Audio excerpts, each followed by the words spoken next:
We're here at New York Comic Con 2013 with creative director for Batman Arkham Origins, Eric Holmes. Could you take me a little bit through the development of Batman Arkham Origins? Yeah, I guess we started over 2 years ago.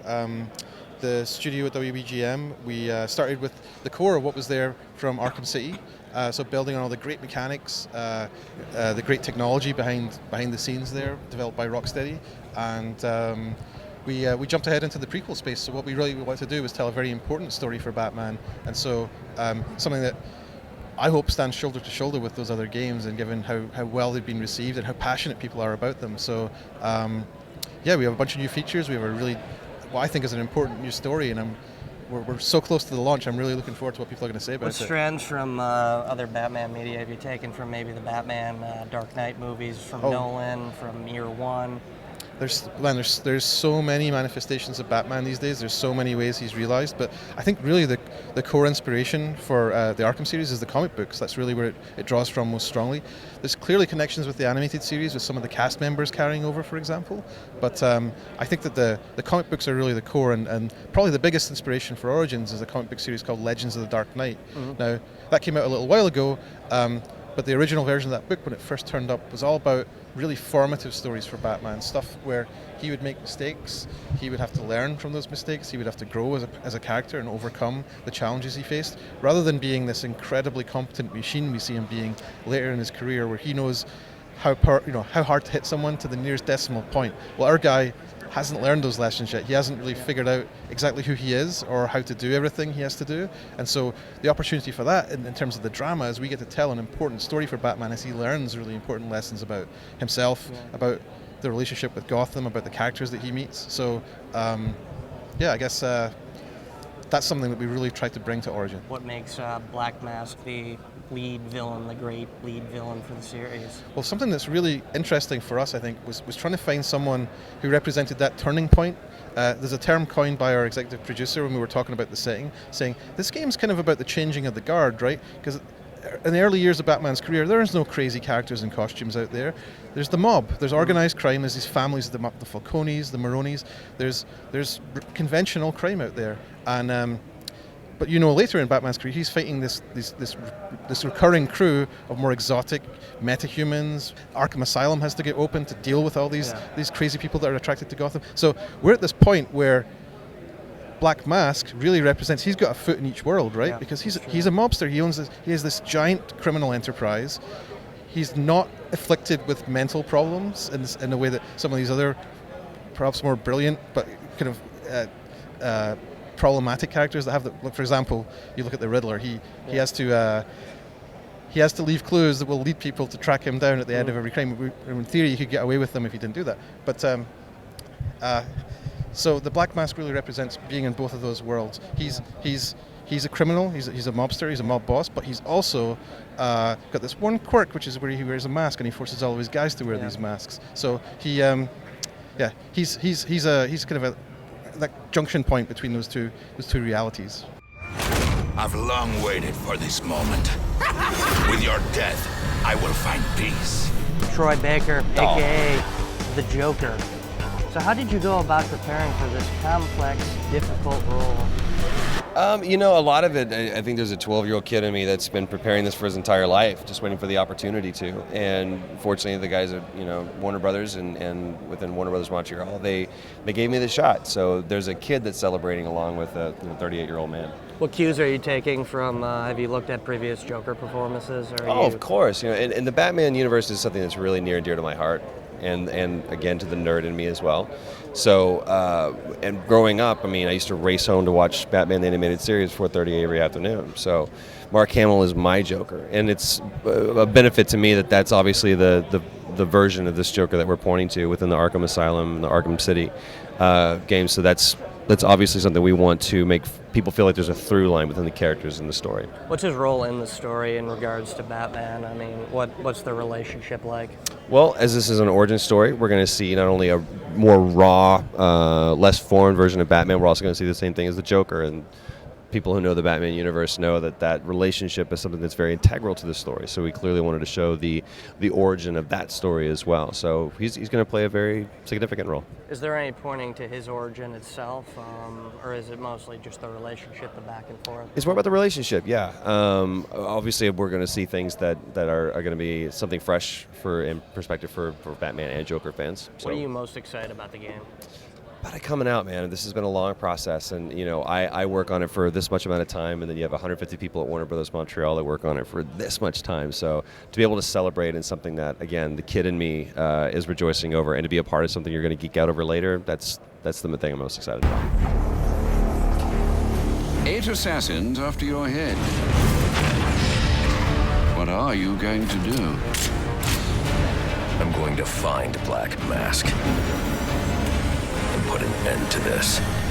Roger Craig Smith, Mr. Smith. How are you doing? I'm doing very well, thank you. Can you do a little Batman here? Alfred. That's all I'm going to give you. That's all we're going to do. All right. We don't want to do that. I don't want you to see me So doing tell me, how are you preparing for this role? How did you go about preparing for this role?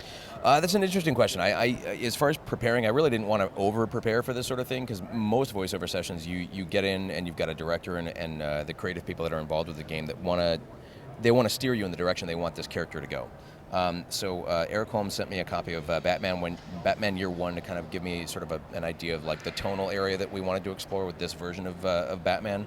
But as far as preparing, it was more just kind of making sure that I stayed healthy so that I could work in that lower register, and then rely very heavily on the creative director and the voiceover director Amanda Wyatt to kind of have all those people who have a broader understanding of what they wanted from this, have them steer me where they wanted me to go. So there's not a lot of, I went back and visited the Arkham series games and just to remind myself of the universe and the mechanics of it all, but not to sit there and say like, well, I need to emulate this, and this. It's like, no, okay, let's see where they want to take this. Yeah, and truth be told, I can't. I mean, like everybody says, those big shoes to fill. I can't fill those shoes, and why would you want someone to sit there and say like, well, just do what Kevin does? Yeah. Because then it's like, no, then go get Kevin. I mean, that's the man. That's the guy who does it. That's what we all know. So that was the sort of the blessing and the curse of this is stepping into this opportunity is to know full well that people are going to think that I'm trying to be something, but it's like, no, we are just presented with this amazing opportunity to portray a character that is so iconic and so loved by so many people, and we do not want to mess it up. What types of things about Batman does he appeal to you? At his core, he's just, in his mind, he just simply wants to do good. And it's a very interesting character for the fact that this is a guy who's going out. Yes, his motivation is maybe to avenge the death of his parents or to stop anybody else from harming anyone in that fashion. But it's the fact that the interesting part to Batman to me is that he feels he's always doing the right thing. Because the police department's corrupt, but of course, if Gordon's looking at him going like, "You're operating outside of the law. You're a criminal yourself." I don't know. It's that Boy Scout element of this is a guy who was wronged pretty severely early on in his life, and he's making his sole motivation be that this isn't going to happen to anybody else. Is that idea that he may not always be right, he may be wrong, is that going to come to play in this game and maybe in a sequel perhaps? Absolutely. Oh, I don't know about it. That's a crafty question there. I have no idea of a sequel, of course, and even if I did, I couldn't say. But no, for sure, this is a less refined and this is a rawer version of Batman. So we're trying to kind of explore those times in his life when he wasn't as knowledgeable about who he is, what he stands for, what his approach is, and it's a lot of it's an interesting area to kind of explore for the character. But yes, for sure, you're going to see him kind of wrestling with his own demons in a lot of ways.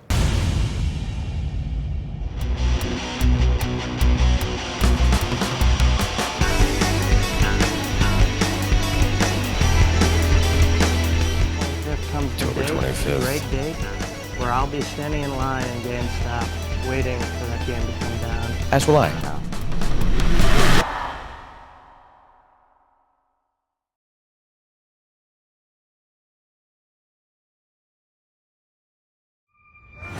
I've long waited for this moment. With your death, I will find peace.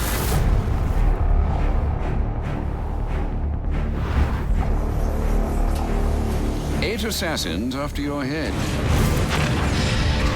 What are you going to do? I'm going to find Black Mask and put an end to this.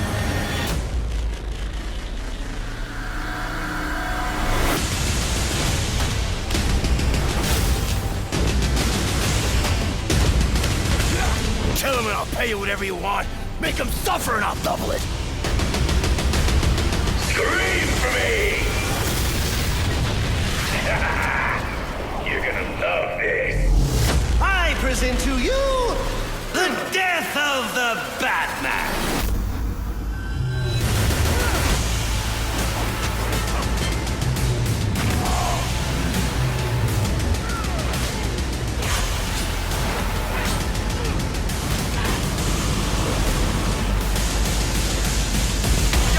Some hardened vigilante. You're a young man with a trust fund and too much anger. I am the reason the criminals breathe easier when the sun rises.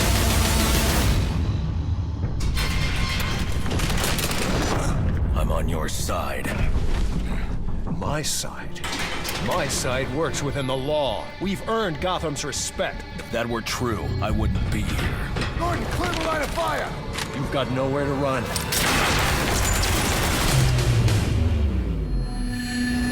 Gotham's gonna burn! You need a new hobby.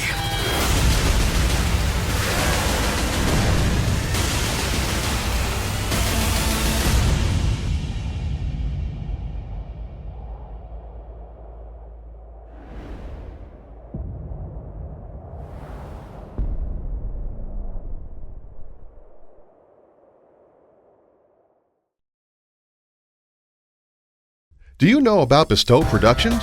We're the area's leader in video production. We provide quality, award-winning, and professional work in television commercial advertising, video for the web, video content for direct distribution, video on demand, and so much more. Give us a call at 570-486-4948 and see what Bestow can do for you. And now you know.